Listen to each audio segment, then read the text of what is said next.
Hello, I am Anuroopa, faculty at Silver Hills Public School, KOZHIKODE. I am here to discuss the poem The Mountain and the Squirrel by Ralph Waldo Emerson. It is from New Gems English Reader for Class 5.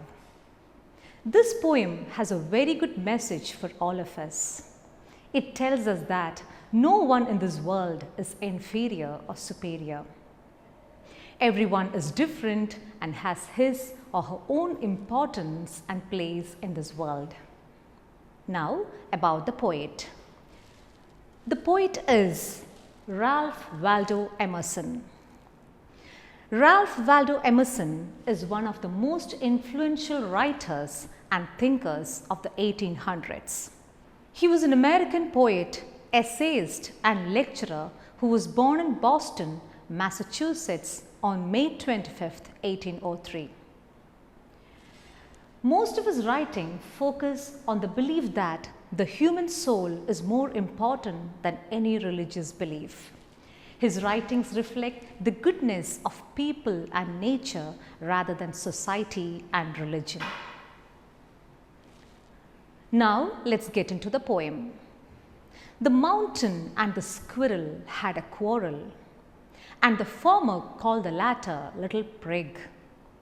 Bun replied, "You are doubtless very big, but all sorts of things and weather must be taken in together to make up a year and a sphere.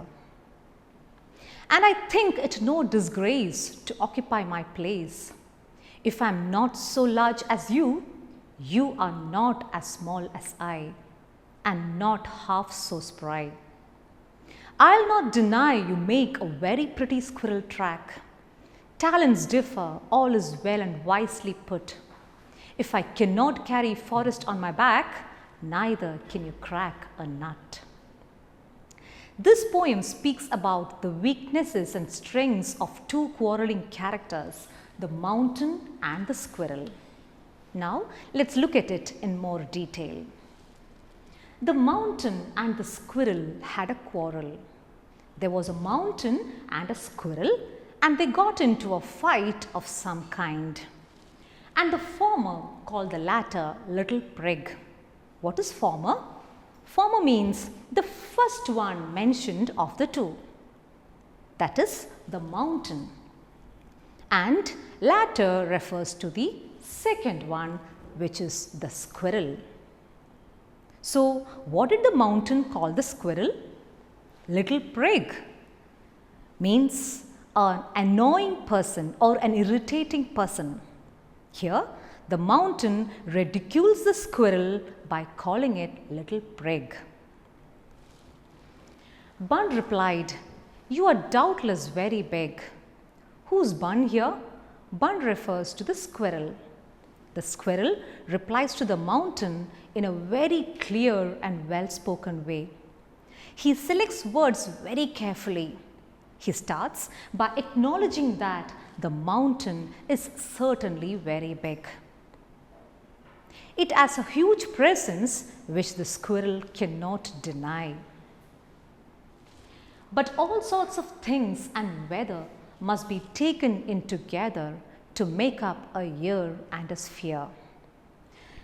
Various kinds of things and different weather conditions like summer, winter, autumn, spring, all these together form a complete year. In the same way, thousands of mountains, rivers, lakes, oceans, continents, countries, etc. make up the sphere. Sphere means the earth. Through these lines, the squirrel is stealthily insulting the mountain. And I think it no disgrace to occupy my place. Here the squirrel says that I am not ashamed of what I am. He feels that though he is small, he has his own place in the universe. God has created him very small, but he is not at all ashamed of that. I am not so large as you. You are not so small as I, and not half so spry. Through these lines, the squirrel tries to tell that everyone has something better in them. Just as the mountain is large with a large role to play, the squirrel is small with an equal role to play. He accepts the truth that the mountain is much larger than he is. But the mountain is not half as spry as him. Spry means to be very active or lively. The squirrel, as you can see, is very active. It can move quickly from one place to the other in a way the mountain can never dream of.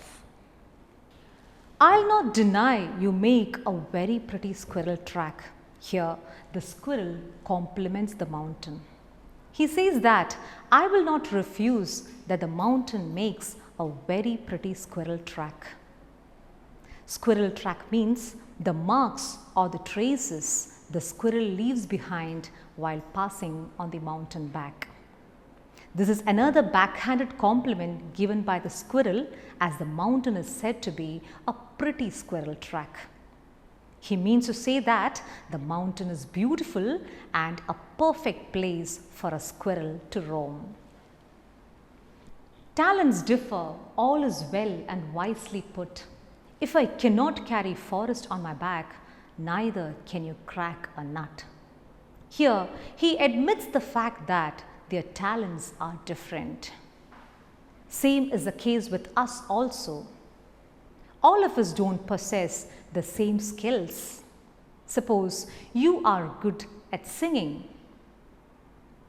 It is not possible that everybody sings beautifully.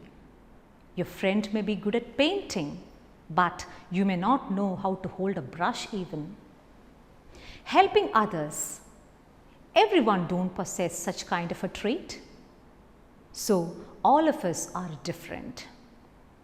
God has created each one of us differently. We are unique in His hands. He has made everyone and everything for a reason. So here the squirrel says that the mountain can carry forest on its back, but it cannot crack a nut. Here the squirrel speaks the inability of the mountain to do a simple task. So remember, all are equals, if not in size, speed or abilities. Now let's have an overview of the poem.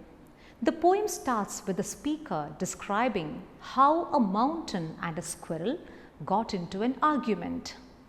The mountain and the squirrel are fighting over a squirrel's place in the forest.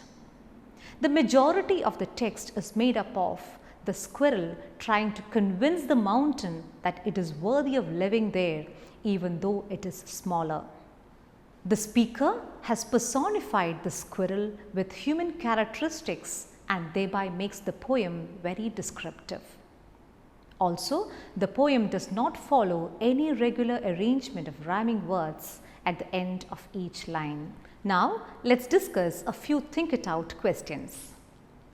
Who do you think is cleverer, the mountain or the squirrel? Why? The squirrel is cleverer because it knows that it is not inferior to the mountain because of its size. What is the message of this poem? The message of this poem is that no one in this world is superior or inferior. Everyone is equal because everyone is different. Hope you have understood the poem. Thank you so much.